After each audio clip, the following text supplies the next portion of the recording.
Berlin, tahun 2007. Seorang pria jenius bernama Daniel. Baru saja ketahuan bosnya sedang bertukar email dengan teman virtualnya. Namun saat ditegur bosnya, dia malah memilih keluar. Dia tidak tahan lagi berada di kantor yang jam kerjanya gila-gilaan. Bahkan dia harus kerja lembur di malam hari. Daniel awalnya protes namun ia tak mau menjelaskan lebih lanjut. Karena harus segera pergi ke suatu tempat. Tempat yang dimaksud adalah Congress Center di Berlin, di mana Daniel akhirnya bertemu dengan teman virtualnya yang tak lain adalah Julian. Julian adalah hacker pertama di dunia yang meretas sistem pemerintahan di usia remajanya, termasuk jaringan militer, bank dan masih banyak lagi. Dia meluncurkan situs bernama Wikileaks, di mana dia sering mengunggah dokumen rahasia negara dan perusahaan besar ke publik. Dan berkat keberaniannya, Wikileaks berhasil mengungkap banyak skandal pemerintahan yang terjadi di banyak negara. Sore itu, Julian ingin memperkenalkan Wikileaks ke publik. Namun panitia menolak kehadirannya karena jadwalnya sudah penuh. Makanya Daniel yang baru bertemu dengannya langsung membantu untuk memesankan jadwalnya. Singkat cerita, seminar Daniel akhirnya membantu Julian mempersiapkan presentasinya yang kurang menarik. Dalam presentasi, Julian menjelaskan bagaimana Wikileaks memperoleh informasi rahasia dari berbagai sumber.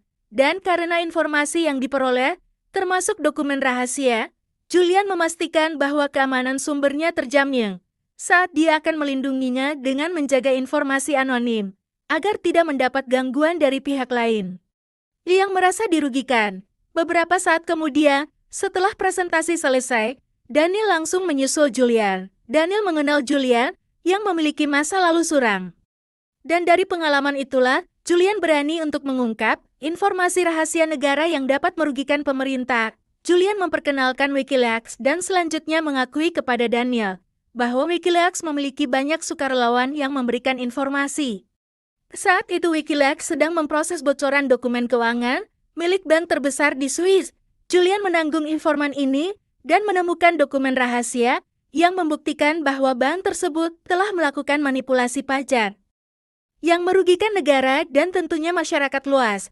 Dan karena Julian mengetahui bahwa Daniel masih penasaran dengan Wikileaks, maka dia mempercayakannya dengan setumpuk dokumen rahasia dan memintanya untuk memverifikasinya. Jadi keesokan paginya Daniel secara diam-diam memverifikasi dokumen di kantornya. Dia sangat terkejut karena dokumen rahasia itu ternyata benar. Namun sayangnya tindakan Daniel mengakibatkan dia ketahuan. Setelah itu Daniel melaporkan penemuannya kepada anggota Wikileaks lain yang hanya terhubung melalui virtual. Obrolan dari grup, Daniel diharuskan menemui informan mereka yang merupakan pegawai bank. Julian berjuang untuk memastikan bahwa dokumen rahasia itu memang sah. Valid. Billion in tax revenues. And you'll explain them to us. You understand, I won't just be exposing the bank. They have hundreds of clients from New York to Moscow. Setelah Daniel bertemu dengan informan tersebut, dia langsung melaporkannya ke tim Wikileaks dan dalam waktu singkat, Wikileaks langsung merilis berita manipulasi pajak yang dilakukan oleh bank tersebut. Di situsnya ditanggapi oleh pihak bank. Pihak bank segera menghubungi pengacaranya yang tersebar di berbagai negara untuk menghentikan Wikileaks yang telah membocorkan rahasianya. Tidak lama kemudian, situs tersebut terkena serangan cyber yang membuat situs tersebut offline. Namun dokumen rahasia Julian telah tersebar luas dan membuat banyak pihak yang langsung menaruh perhatian pada Wikileaks. Salah satunya adalah media massa besar yaitu Guardian, seorang jurnalis. Dan Guardian bahkan bersedia membantu Wikileaks memulihkan situs tersebut. Tidak hanya itu, banyak para hacker dunia yang bersimpati, bahkan rela mendonasikan domainnya kepada Wikileaks, melindungi data-data di Wikileaks, sehingga walaupun Wikileaks tidak bisa diakses sama sekali, mereka telah mendapat dukungan dari banyak masyarakat dan berkat itu Julian menanggung kekalahannya dan Wikileaks akhirnya dipulihkan. Hal ini tentu saja membuat Daniel merasa senang. Dia kemudian mengajak Julian untuk merayakannya dengan informan mereka yang telah membantu mereka. Namun Julian berusaha menghindarinya. Daniel tetap memaksanya untuk merayakan melalui Skype hingga akhirnya Julian tidak tahan lagi untuk merahasiakannya dari Daniel. Relawan itu adalah dirinya sendiri. Daniel tidak bisa menerima bahwa Julian telah berbohong padanya dan dia merasa kecewa, namun Julian mempunyai alasan tersendiri.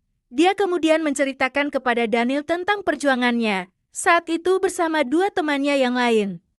Julian membongkar dokumen rahasia milik Departemen Pertahanan Amerika. Salah satu temannya tertangkap, karena temannya yang lain berkhianat dan melarikan diri.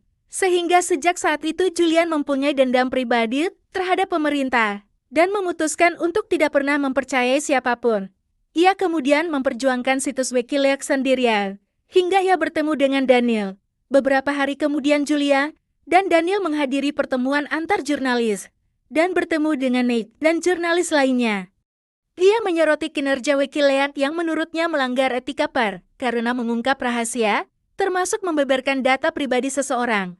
Ia mengkritisi situs yang turun karena diakses banyak orang. Setelah mendengar kritikan tersebut, Daniel menyarankan agar mereka menambah server saja. Namun karena Julian mengaku tidak mempunyai uang yang cukup untuk itu, Daniel memutuskan untuk menggunakan tabungannya untuk menambah server lagi. Agar Wikileaks dapat terus mengoperasikan server tambahan tersebut untuk Wikileaks, Daniel bertemu dengan teman lamanya yang merupakan seorang hacker jenius, Marcus yang melihat kedatangan Julian, menyambutnya dengan antusias. Karena ia mengetahui kehebatan Julian sebagai seorang hacker di masa mudanya, dan begitu kagum dengan Wikileaks, Marcus bersedia bergabung dengan Wikileaks untuk menjaga situsnya aman dari serangan hacker lainnya, namun Julian keberatan karena masalah kepercayaannya. Keesokan harinya, Daniel berangkat ke kantor dan melakukan pekerjaannya untuk Wikileaks seperti biasa, namun tindakannya yang penuh rahasia untuk Wikileaks sudah tidak bisa ditolerir lagi oleh atasannya. Sehingga Daniel memutuskan untuk mengundurkan diri saja dari kantor. Malam itu juga pacar Daniel, Ann, sengaja menginap di apartemen untuk menemaninya yang menjadi super sibuk karena Wikileaks. Hal ini membuat Ann kecewa. Namun ia berusaha menahannya karena ia tahu kalau prioritas Daniel saat itu adalah Wikileaks. Daniel yang sebenarnya menyadari kalau pacarnya kesal, langsung meminta maaf dan berjanji akan lebih memperhatikannya walaupun dia sedang sibuk. Tiba-tiba Julian datang. Karena ada informasi yang sangat mendesak mengenai pelanggaran HAM. Kedatangan Julian membuat Ann tidak bisa menahan amarahnya lebih lama lagi. Dia kemudian pergi karena Daniel tidak bisa menepati janjinya untuk lebih memperhatikannya. Setelah Ann pergi, Julian meminta maaf. Padahal dia tidak bersalah. Julian bilang ke Daniel kalau memperjuangkan kebenaran itu butuh komitmen dan pengorbanan. Sama seperti Julian yang harus meninggalkan anaknya di Australia untuk berkembang. Dengan bocoran beberapa hari kemudian, Wikileaks banyak mengeluarkan berita baru. Hal ini membuat publik semakin heboh. Bersimpati pada Wikileaks, perkembangan situs ini juga menarik perhatian berita seorang anggota parlemen Islandia. Dia rela melakukan apapun demi menjaga keamanan Wikileaks. Sebagai simbol suara publik, namun saat Julian merasa senang dan semakin antusias dengan dukungan rakyat, dia mendapat kabar buruk dari Kenya tentang pelanggaran HAM yang merenggut nyawa temannya. Julian yang marah menyalahkan semua orang, termasuk ketidakberdayaan media yang sejak awal tidak mampu meliput hal ini. Daniel dan rekannya terlebih dahulu, namun Julian semakin merasa kesal dan memutuskan untuk meliput hal ini di Wikileaks. Di sisi lain, Marcus sudah memperkirakan akan ada kebocoran data di Wikileaks, sehingga tidak heran jika informan mereka ketahuan. Untuk itu Marcus meminta izin kepada Daniel untuk masuk ke server utama dan memperbaiki sistem keamanan. Namun setelah mendengar hal tersebut, Daniel merasa dilema. Karena dari awal Julian sudah melarang siapapun untuk masuk ke server utama. Beberapa hari kemudian Kementerian Luar Negeri Spanyol, setelah melihat berita yang dirilis oleh Wikileaks mengenai penikaman dokumen rahasia Amerika, yang merupakan kepala server utama, Departemen segera menghubungi NSA untuk menyelidiki kebocoran data ini. Karena Wikileaks tidak mau memberitahu siapa informannya, sehingga dia meminta NSA untuk mencari siapa yang memiliki akses terhadap data rahasia tersebut. Sementara itu, Wikileaks mengadakan lebih banyak konferensi pers untuk menunjukkan keberhasilannya, tetapi sebelum Julian mengambil alih, Marcus memberitahunya bahwa sistem keamanan Wikileaks sangat rentan, terutama bagian situs pengaduan. Dari sini Julian mengetahui bahwa Daniel telah mengizinkan Marcus untuk masuk ke server utama tanpa berdiskusi dengannya terlebih dahulu. Tidak lama setelah itu konferensi pers dimulai. Tim Wikileaks dirangkum berita dan dokumen rahasia yang berhasil mereka keluarkan, dan mengklaim bahwa Wikileaks telah mengunggah lebih banyak berita dibandingkan media besar seperti Guardian dan New York Times, dan begitu seminar selesai, Julian meminta penjelasan dari Daniel. Julian yang sebelumnya telah mencoba untuk menahan kekesalannya, langsung meluapkan amarahnya. Apalagi saat ia menemukan artikel bahwa Daniel pernah bergabung dengan Wikileaks sebelum situs tersebut diluncurkan. Padahal jelas-jelas Julian yang membuat situs itu sendirian. Pada akhirnya Daniel dan Julian berpisah jalan.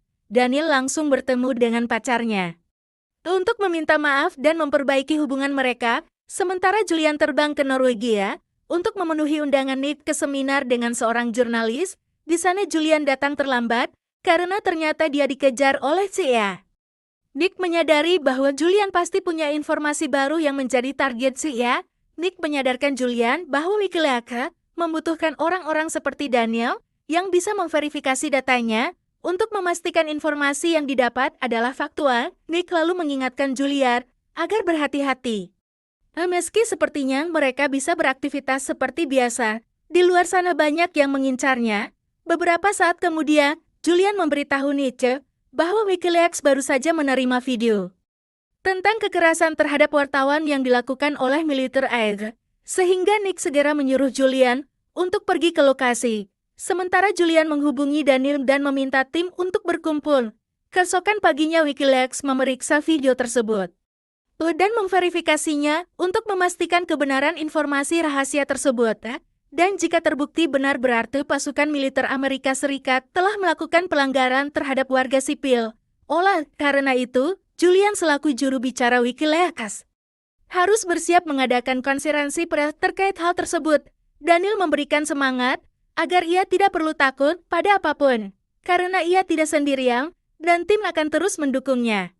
Di saat yang sama NSA telah menemukan seseorang yang membocorkan dokumen rahasia Kementerian Luar Negeri Amerika Serikat.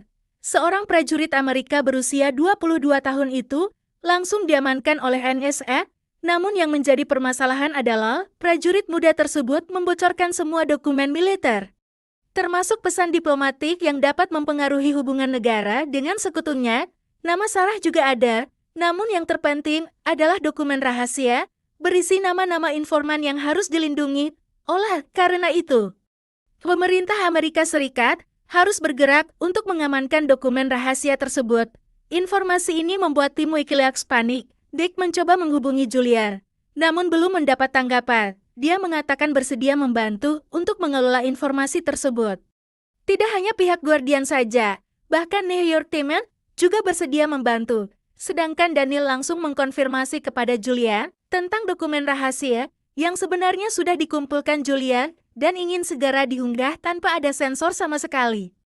Daniel dan yang lainnya langsung melarang dia, karena bisa membahayakan keadaan mereka, namun Julian menolak menurutinya, karena dia ingin segera merilis artikelnya.